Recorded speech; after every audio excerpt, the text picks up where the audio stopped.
Parshas Pinchas, from Perek Chavches until the end of the Parsha, is all about the Moadim. The different Yamim Tovim, Rosh Hashanah, Sukkot, Shavuos, Pesach, all different Yamim Tovim, and it speaks about Shabbos in the middle. And the Rokeach has a parish on Chumash, and he points out that the parsha about Shabbos differs from all the other parshios, Sukkot, Pesach, Shavuos, Rosh Hashanah, in that there's no letter Pei that comes up in the parsha about Shabbos. You have all the other letters, and by all the other Yamim Tovim you have a Pei, but when it comes to Shabbos, there's no letter Pei.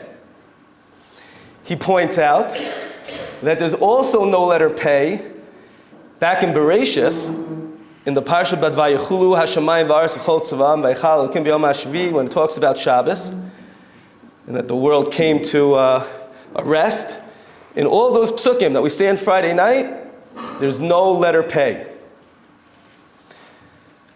The Rokeach separately, not in his parish on Chumash, but in his parish on the Siddur, notes that there's no letter Pei in the first bracha of Shmon Esrei. In the other brachos, they all have a Pei, but in Magen Avraham, there's no letter Pei. Why is that? Explains the Rokeach, because the letter Pei represents peh, a mouth.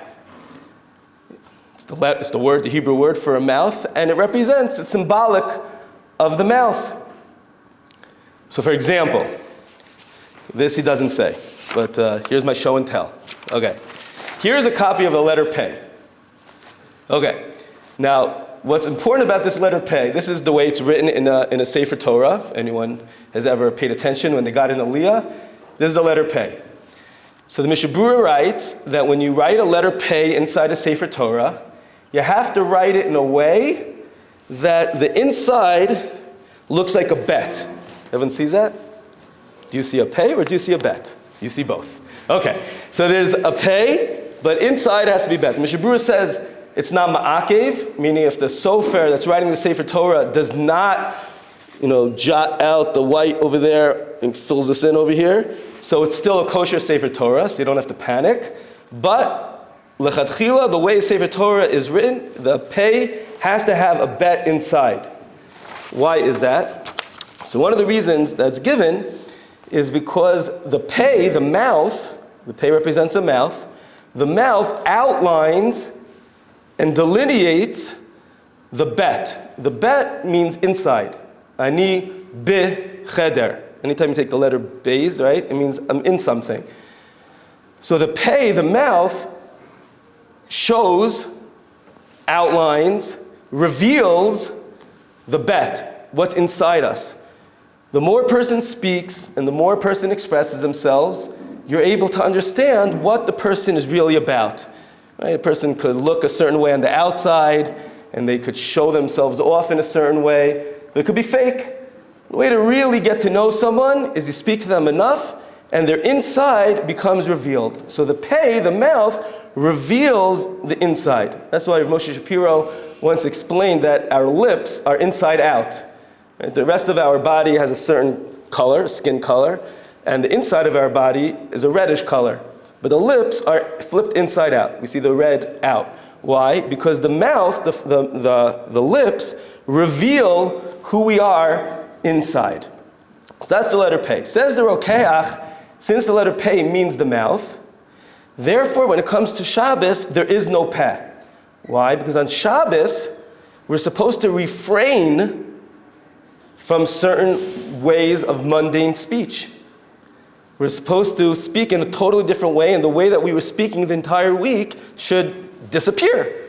So therefore, there's no Pei in the parshios about Shabbos. In addition, he writes in the beginning of Shmon Esrei, Avram Avinu could have used his mouth to counter Hashem. Hashem said, here, sacrifice your son. My son, you told me I'm going to have people come from me, generations upon generations to come out of me. Hashem, this doesn't make sense, what you're doing. But Avram kept his mouth closed. He didn't use his mouth.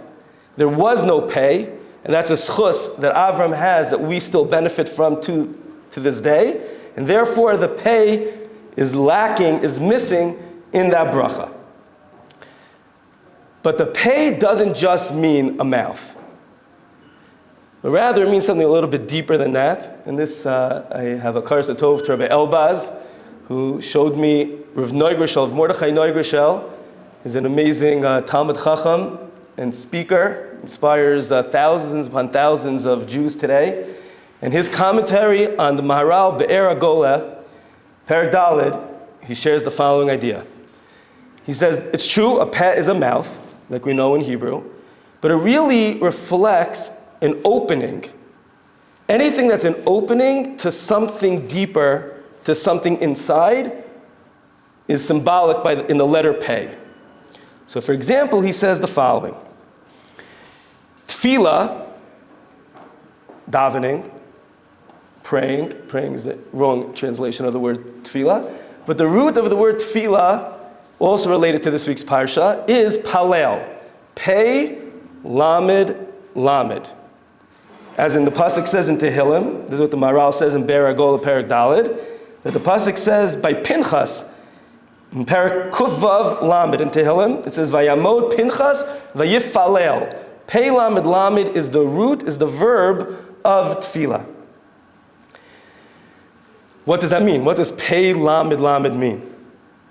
So Maharal points out, we find elsewhere this word, by Yaakov Avinu, in the Parshas Vayechi, in Perek Mem Ches, and Sefer Bereshis. Yaakov Avinu says to Yosef, Re'ov fanecha lo pilalti. I never imagined that I would see your face. I thought you, Yosef, was dead. I never imagined that I would see you ever again. So the word palel means to daven. It also means to imagine, to have a vision of something. That's why the person that leads the services is called the chazan. Chazan is from the word chazon, a visionary, someone who sees. So too, tefillah, palel, means to imagine. Now that doesn't mean that while you're davening you're supposed to be imagining things.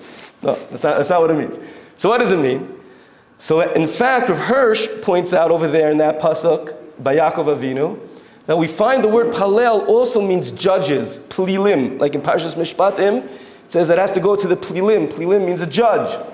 So on one hand, the word, the same letters, pei lamed lamed, means a judge. It means to daven, and it means to imagine. So what's that about? In Lashon HaKodesh, every single letter makes up the definition of the word. It's not like English, where we have random letters that make up random words, and we could have called this a table, and we could have called this a chair, just we randomly said it's not.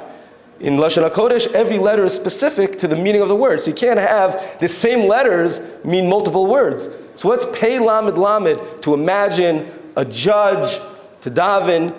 What's the common denominator? So Rav Hirsch explains as follows.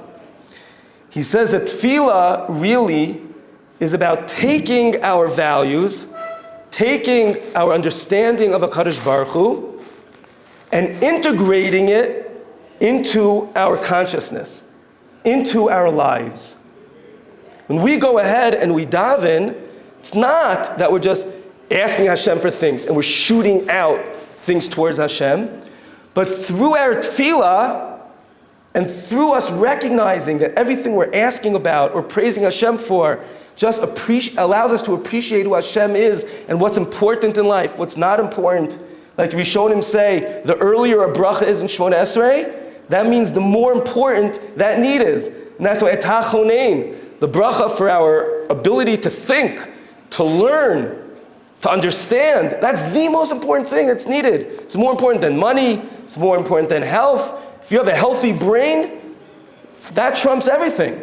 It's the most important thing, therefore it's the first bracha. So the more you think about that, you walk out of Shmona Esrei, wow, my brain's really important. What am I going to do to make sure that I have a good brain day? Right? Instead of thinking about everything else, how often do we think about how do we exercise our brain, keep our brain healthy? It takes our values and it integrates it into our lives. Something from the outside, bring it in. When you have an imagination, when you're thinking about the basketball court, and you're thinking about what's going to be for lunch, right? You're not there. You're not online right now. You're not getting that schnitzel.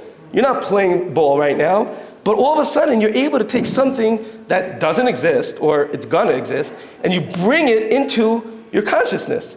You're taking something from the outside, and you're bringing it in. And that's the job of a judge as well. A judge is supposed to take values and bring it into society. There's discord, there's fighting. You owe me $100. No, I don't. You trespassed. No, I didn't. Right? There's fighting. It's unclear what's real and what's not real. And the judge brings that reality, brings those values into society. He brings it in. That's why Rav Hirsch says that the word palel, pei lamed lamed, is similar to balel, bet lamed lamed. The pei and the bet are interchangeable on some level, besides that we write it that way in the Sefer Torah. But he says the reason is because balel means when you take water and you take flour and you put it together, you have a belilah. You make dough. You bring those two things from the outside and you bring it in together. That is what tefillah is about. Tefillah is an experience where when you walk through your tefillah, you come out different. You come out stronger. You come out appreciating who you are, what we have, what we're thankful for, and how everything is up to Hashem for our ability to succeed. So said Rav Noigerchel the following: anytime you have a 3-letter word with a lamed lamed at the end, that means it's very deep. Lamed, lit, means two. Lamed, lamed means two. It's very in, it's very there. For example, salal. Salalu ka'oferet b'mayim hadirim. A person drowns, God forbid. We talk about the mitzvah, drowning in Az Yashir. Salalu, salal, means he's going really deep into the sea. Palel means as follows. You have the letter pei. The letter pei is the portal. It's the petach. It's the opening. It's the mouth of bringing lamed lamed really deep. All of our values deep inside our consciousness and integrate it into our lives. Rav Abramsky was the great mashgiach of the Panovich Yeshiva. Before he was called by Rav Kahanaman, the Panovich Rav, to move to Bnei Brak, he lived over here on Rehov Yecheskel. And in his house, right next to the Kamenetz Yeshiva, used to give vadim, used to give shiur, musar shmuzim to people who come to his house. One of the main attendees was someone named Rav Moshe Aaron Stern. It's an amazing book called The Mashgiach. Highly recommend The Mashgiach of Kamenetz to read the book. So Moshe Aaron Stern used to go to hear shmuzim from Rav Abramsky. One day Rav Abramsky said, I'm leaving. I was called to Bnei Brak and I'm going. So Rav Moshe Aaron Stern and all his buddies, they all went to complain, protest. What do you mean? We're in Yerushalayim. How are we going to continue growing? How are we going to develop our values? How are we going to have the chizuk that we need? How are we going to get that? So Rav Abramsky said, all you have to do is say pesukim de Zimra, and you'll have no problems. If you say pesukim de Zimra appropriately, you focus on the words, you focus on all the amazing things that we say during that tefillah, what Hashem does for us, and what that means for us, and what we mean in this world, you'll have no problems. Tefillah is not something that we show up for, and we just do, and we check it off our bucket list, and yeah, I do it 3 times a day, I come to minyan, yeah, it's important, but tefillah is supposed to be transformative. And really, if we have a proper tefillah every single day, you wouldn't need a Musar Seder. We might need a Musar Seder to allow us to appreciate what tefillah is. But tefillah itself is something that we should walk out. Okay, you might not be flying on a carpet, but close. We should be on such a different level of appreciating everything that we have, how everything that we have in life is dependent on Hashem. We should walk out with a higher level of bitachon and emunah, and be able to carry ourselves until the next tefillah, when we can recharge ourselves again to allow us to maximize our potential in this world. We realize we have Hashem with us. Hashem is very close to us. Hashem is always pushing us and allowing us to be able to hit the highest potential that we ought to achieve.